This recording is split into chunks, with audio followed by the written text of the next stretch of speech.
도구 소개 두 번째 시간으로 붓에 대해서 좀 설명을 드리도록 하겠습니다. 붓과 기본적인 이 어쨌든 그 페인팅 할 때 쓰는 도구라고 직접적인 도구라고 할 수 있는 것들을 소개를 시켜드리도록 하겠습니다. 지금 보이는 이 5자루의 붓이 제가 사용을 하는 붓의 거의 전체라고 보시면 될 것 같습니다.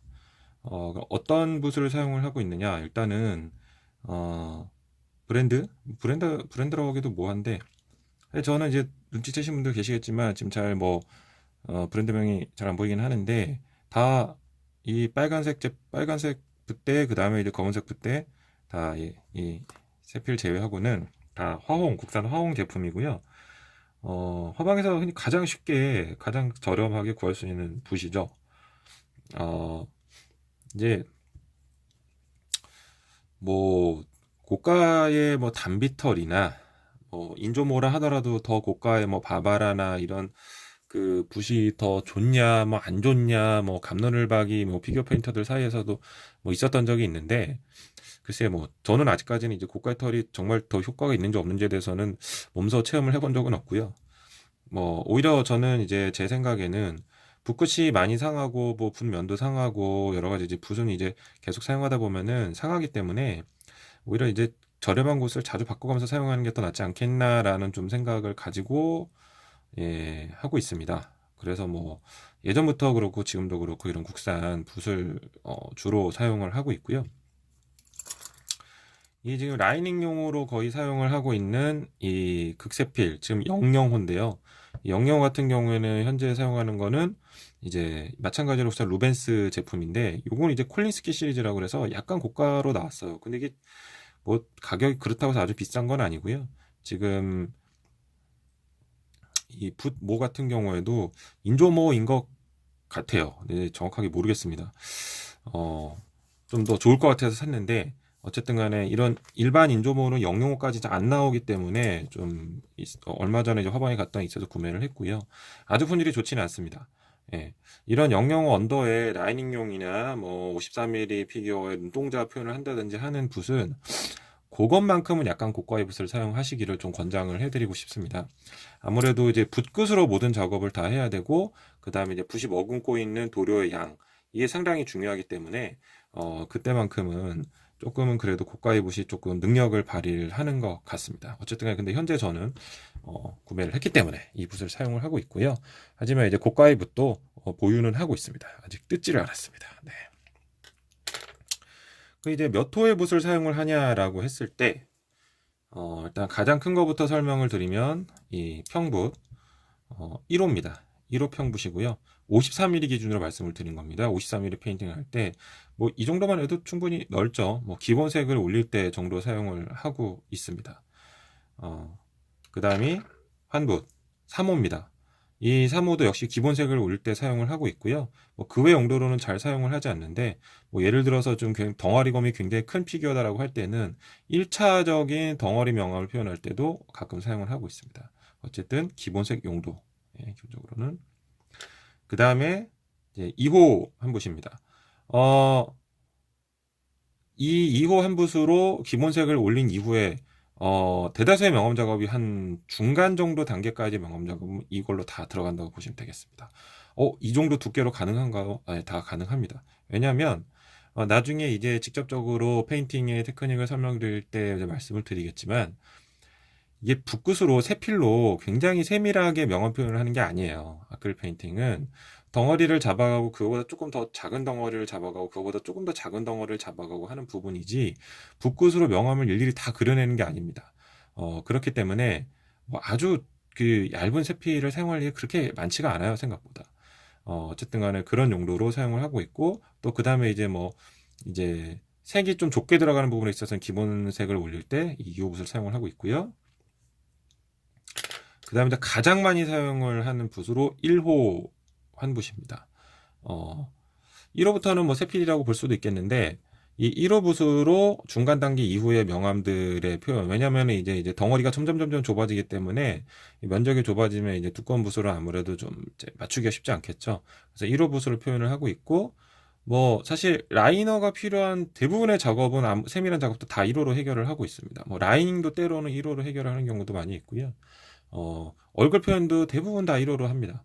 라이너 같은 경우 얼굴 표현에서 유일하게 사용하는 게 눈, 뭐 그 다음에 이제 어, 워싱, 그러니까 쉐도잉을 할 때 굉장히 깊숙한 곳, 귓구멍이다, 뭐 아니면 턱 밑에다, 뭐 이 정도, 턱 밑에가 아니라 입술 밑에 정도다, 뭐 입술 사이에 라이너를 그어야 하는데 이럴 정도에만 영호 언더의 라이너를 사용하고 있고 그 외의 작업은 35대 1 스케일의 피규어의 얼굴 명암 표현도 1호로 다 해결을 하고 있습니다.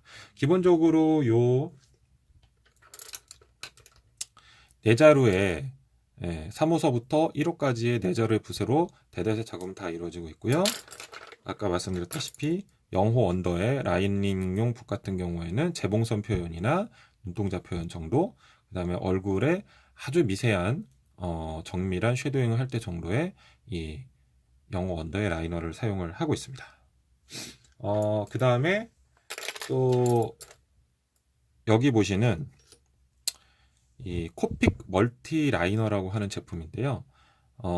보시면 이렇게 보시다시피 펜입니다. 펜이고요. 미리수는 적혀 있다시피 0.03. 되게 얇죠. 아마 제가 알기로는 만화 그리시는 분들이 많이 사용을 하시는 걸로 알고 있는데요. 이게 수용성인데 제가 불성은 정확히 모르겠는데 여기 피그먼트 잉크라고 써 있네요. 뭐 근데 어쨌든 수용성이고 모형 표면에 도색이 가능합니다. 사용하는 용도는 눈치채셨겠지만 눈동자. 네, 53mm의 눈동자를 그리는 게 가장 큰 애로사항이죠. 처음에 하시는 분들은. 물론 저 옛날에는 붓으로 다 했어요. 근데 뭐 편하게 할 수 있는 게 있다면 편하게 하는 게 좋겠죠. 정신건강상. 얘로 한 방 내지는 두 방 빵 찍어주면 끝. 예, 물론 그 안에 이제 뭐 동공을 한번 더 그린다든지 아니면은 이제 반사된 그 표현을 한다든지 하는 거는 뭐 결국은 붓을 사용했지만 기본적인 이제 눈동자를 찍을 때는 이 친구를 사용을 하고 있고요. 검정색만 있는 게 아니에요. 다른 색도 있기 때문에 뭐 파란색 눈을 표현하든 녹색 눈을 표현하든 다 가능합니다. 뭐 이렇게 편하게 또 때로는 예를 들어서 53mm 피규어에 명찰의 이름을 넣어야 된다. 붓으로 할 수 있겠죠. 하지만 쉽진 않겠죠. 얘로 그냥 쓱쓱 그냥 연필로 쓰듯이 써버리면은 한 방에 해결이 된다. 그래서 편한 게 있으면 쓰면 됩니다. 꼭 그 피규어 페인팅이라고 그러지 붓으로 다 해결해야 된다. 그렇지는 않고요. 네, 이렇게 그 도색을 하는 직접적인 도구로는 붓과 코픽 멀티라이너를 사용을 하고 있고요. 그 다음에 이제 페인팅을 할 때 이제 손으로 다 쥐고 할 수는 없잖아요. 많이 보셨겠지만 이제 페인터들이 여러 가지 도구에 이렇게 그 칠해야 할 대상을 이렇게 연결해서 사용을 하고 있는데요. 저 같은 경우에 이제 53mm 헤드를 칠할 때는 이제 사용하다가 이제 다 써서 이제 버리게 된 붓인데 붓끝을 세다가 머리만 이렇게 순간 접착제를 아주 그 조금만 발라가지고 부착한 다음에 사용을 하고 있습니다. 뭐 다른게 해도 될 것 같은데요. 저 같은 경우는 이렇게 해서 페인팅을 한 다음에 이렇게 한번 툭 건드리면 떨어지거든요. 예, 그렇게 해서 밑에 부분 살짝 다듬어 가지고 부착을 하고 있고요. 그 다음에 요 핀바이스, 예, 핀바이스의 이 핀바이스 같은 경우에 이렇게 구멍이 이렇게 뭐 양쪽에 나 있는 걸 사용을 하고 있는데요. 뭐 다양한 용도로 있는데 어쨌든 간에 근데 이제 이 드릴 알이 요게 아마 1mm 드릴 알 이상을 끼는 걸 거고 요게 그거보다 더 얇은 걸 끼는 걸로 알고 있는데 좀 얇은 걸 끼는 거를 사용하면 좋을 것 같고요. 왜냐면 우리가 이제 피규어 페인팅 할 때 뭐 사용하는 이 철심이 피규어 밑에다가 그 껴놓는 철심이 이렇게 두껍진 않잖아요. 그러니까는 조금 1mm 언더의 핀바이스를 낄 수 있는 그 드릴라를 낄 수 있는 핀바이스를 구매하시면 좋을 것 같고 이렇게 어 철사가 이제 황동봉이죠. 황동봉을 1mm인가요? 2mm인가요? 정확히 모르겠습니다. 이 황동봉을 이 발끝에다가 핀바이스로 구멍을 뚫은 다음에 순간 접착제로 접착을 해서 여기다가 이렇게 끼워서 자 이렇게 네, 네 끼워서 딱 고정을 시킨 다음에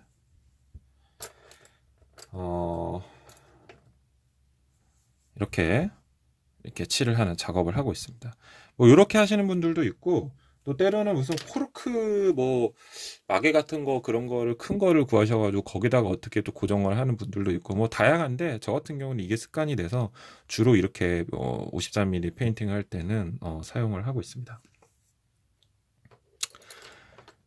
기본적으로 1편에서 2편까지 제가 사용하는 재료와 도구에 대해서 설명을 드렸고요.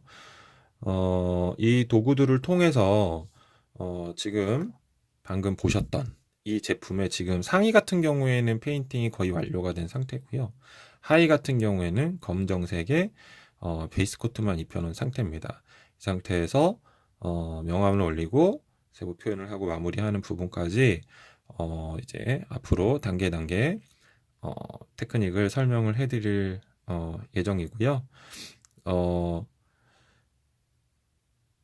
사실 이 53mm 페인팅이 카메라에 사실 제대로 잡힐지는 제가 잘 모르겠어요. 근데 이제 어쨌든 간에 이 피규어 페인팅이라는 게 글이나 사진으로는 솔직히 배우기가 너무 어렵더라고요, 저도. 네. 동영상을 차라리 잘 안 보이는 동영상을 한두 번 보는 게 오히려 도움이 되지. 이게 칠해놓고 나서 그걸 사진 찍어봤자 그걸 어떻게 했다는 건지 알 수가 없고, 그리고 이제 아크릴 레이어를 올린다라는 개념 자체가 단순하게 그냥 녹였어요, 뭐 붓으로 풀어주세요, 이런 개념하고는 전혀 다르기 때문에, 한 번 정도 잘 안 보이는 동영상이라도 보는 게 여러분들 페인팅을 배우시는데 도움이 많이 될 거라고 생각을 합니다. 자주는 아니지만은 그래도 짬짬이 제가 작업을 하는 동영상을 찍어서 유튜브 채널에 올려놓고 그런 피규어 페인팅에 도움을 드릴 수 있도록 하겠습니다. 네, 재료와 도구의 소개는 이걸로 마치도록 하겠습니다. 감사합니다.